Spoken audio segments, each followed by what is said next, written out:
My family and I moved to Denver about 2 years ago. I work for an art school that transferred me from my remote Orlando office and the city that I had called home for the past 15 years to the main college campus that is situated just outside of downtown Denver. I love it here.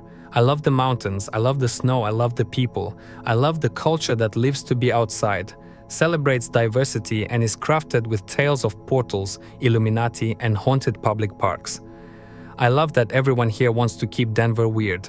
When we touched down in Denver for the first time, we were greeted by a statue of a giant blue horse with glowing red eyes and veiny, menacingly large testicles.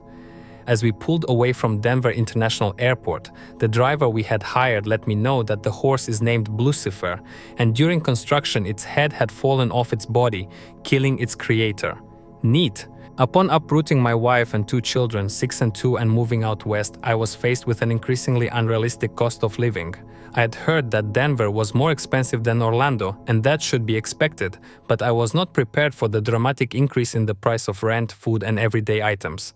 But we love it here, so I decided to make it work. I studied film in college back in Orlando, so I started a wedding videography business to earn some extra income and help offset the added cost of living. Things were good.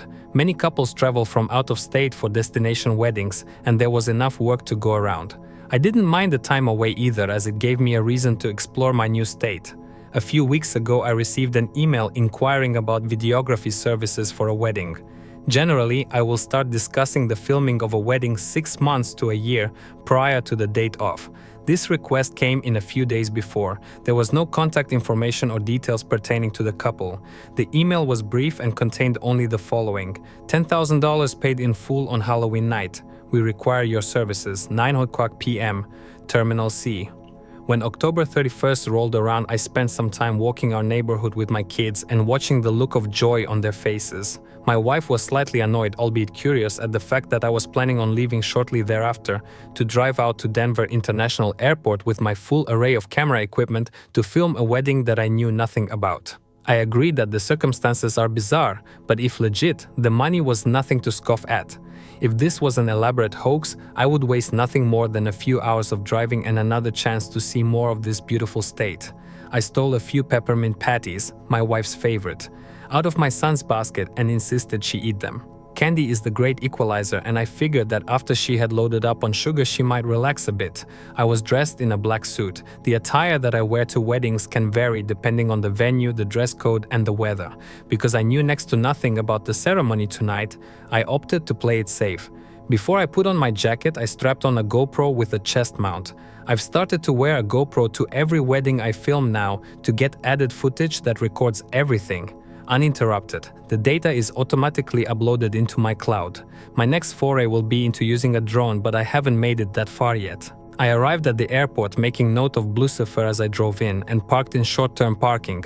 I had my camera equipment loaded up in a suitcase so that I didn't stand out too much from everyone else.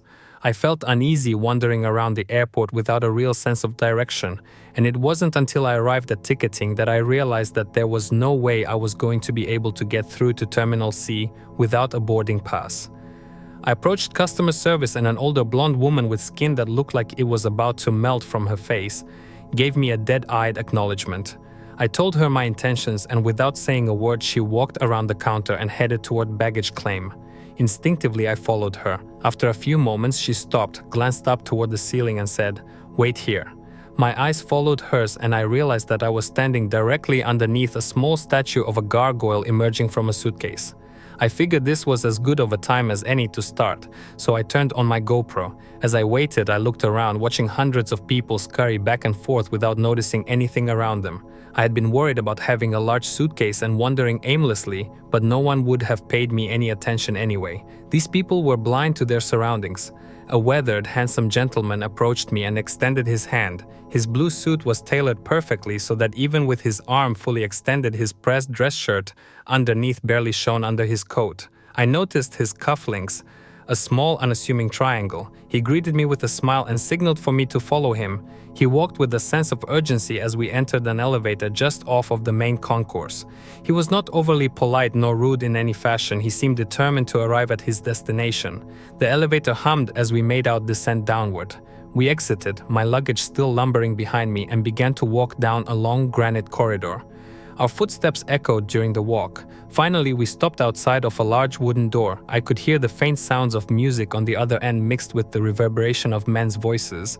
The man in the blue suit looked directly into my eyes and smiled. "Take a few moments to get your equipment set up and then you can begin." I wanted to ask about an itinerary, what the names of the couple are. Were there any filming restrictions? For some reason, I could not muster any words. The man continued to smile. "Do you understand?" he asked. I nodded. I started to open my suitcase to remove my camera when the man handed me a mask. It was white with faux feathers and a long beak, much like the gargoyle I had seen near baggage claim. "Before you enter, put this on." The man's footsteps once again echoed down the hall as I adjusted my Steadicam mount. The sun was blinding. I moved my arm up to my eyes to block out the light as I blinked repeatedly and rapidly, hoping to adjust to the morning. My 2-year-old daughter crawled up onto my stomach and started banging on my chest. "Wake up, Daddy," she bellowed. I sat up in bed. My wife stood in our doorway, staring back at me with the steaming cup of coffee in her hand. "But good morning, you planning on sleeping the entire day?" I was confused. I grabbed my phone and looked at the time. 10:22 a.m., Tuesday morning. Shit, I was late for work. I quickly hopped out of bed and rushed toward the bathroom to take a shower. "Slow down," my wife called after me. "Take a look outside. We got like 3 feet of snow last night. The roads are a mess. Your school closed today." I stared blankly back at her. "You think I would have let you oversleep? Go take a shower and come have coffee with me." My wife grabbed our daughter and slowly closed the bedroom door. I rubbed my eyes and started to take off my shirt. I heard my wife whisper to my daughter, "Daddy is very tired. He didn't get home until almost 4 o'clock a.m. The water from the shower head felt like cold needles on my skin. I tried to remember the events from the night before, but I couldn't recall anything that happened. My mind raced while simultaneously feeling clogged up. Had I drank a lot? How did I get home? The last fleeting moment I can recall was the sound of the man in the blue suit walking down the hallway. The echoing of the shoes felt like a stabbing pain in my head. I wrapped a towel around my waist and went back into my bedroom. I picked up my camera and flipped it on, navigating to the playback screen. There was nothing. The memory card was blank. I removed the card and inserted another. Again nothing. Black screen, blank card. I finished drying off and went out to the living room. My wife was smiling at me and she handed me a cup of coffee. I already checked our account and as of this morning $10,000 was deposited. Seems like it was worth it. I stared back. It is? The money is there? Now my head was pounding. My wife asked me how everything went. I lied and told her it all went well. She asked me how the footage looked. I told her it was great. She asked me if the couple seemed to be in love. "They are, but," I said. My son interrupted my trance. "Dad, can we go sledding?" I forced a smile. I dressed the kids in their snow jackets. From the closet, I grabbed their sleds and rubbed some oil on the runners. Time to move on, I thought aloud. Before heading outside, I grabbed my GoPro from the camera bag. We always strap the GoPro onto ourselves when we do things outdoors. It makes our home movies very exciting. The camera itself was already in the chest strap and I suddenly remembered that I had been wearing it all night. I picked up my laptop and quickly logged into my cloud. I pulled up a continuous shot that was one large file. I pressed play and I was back at the airport watching travelers walk back and forth, oblivious. I jumped forward in the timeline. I was walking down the corridor, the man in the tailored suit ahead of me, the echo of our shoes. I jumped forward again. The entire party was filled with guests in masks. Masks much like the one the man had handed me to wear before I entered. The partygoers did not pay me much attention as they sipped on their cocktails and mingled with one another. I was just another gargoyle that no one bothered to notice. I jumped forward once more. The room was dimly lit only by candlelight. A nightmare for footage. I walked slowly toward the large stone slab in the middle of the room. Cloaked figures flanked both sides of the table. Their masks hid their faces and their hoods hid their gender. Based on the build of the figures, I would guess that most were male. As I moved in closer, I could see a figure laying on the slab. She was nude, her face covered by a mask. It was hard to guess her age, but I would imagine mid-20s based on her build. Her arms and legs were bound to the corners of the table with a thick, blood-red ribbon. She did not struggle as she laid spread out for the cloaked men to stare at her. There were no words and very little sound. For a room this size with this many people in it, it was deathly quiet. In unison, the men started to hum. The hum grew louder and louder and the woman on the table started to writhe. The merging of the individual voices grew to a fever pitch. The circle of men shuffled their formation and allowed for a small entrance where another figure entered. This person too was cloaked in much the same way, but his mask was pure white. No features, just white porcelain. Without warning, the humming stopped. The woman on the table stopped moving, deafening silence.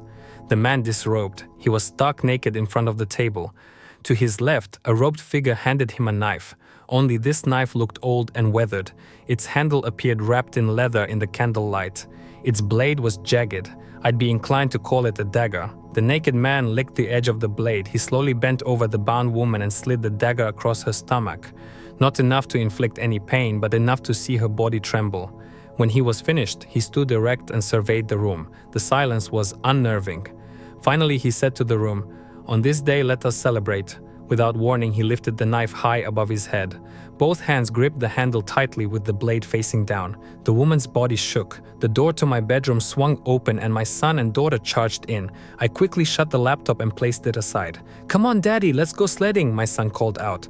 I was trembling as I looked back at him. "I'll be just a minute." I gathered myself and put on my snow jacket.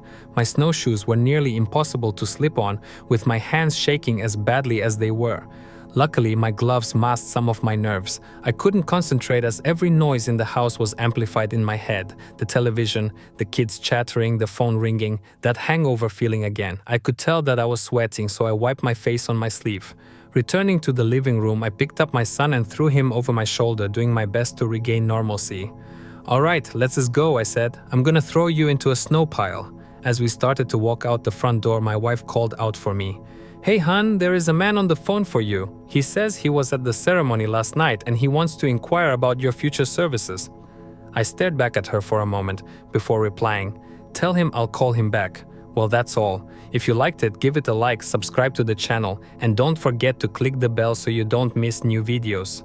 Write in the comments what you think and be sure to share this video with your friends. Have a nice day, everyone, and see you in the next video.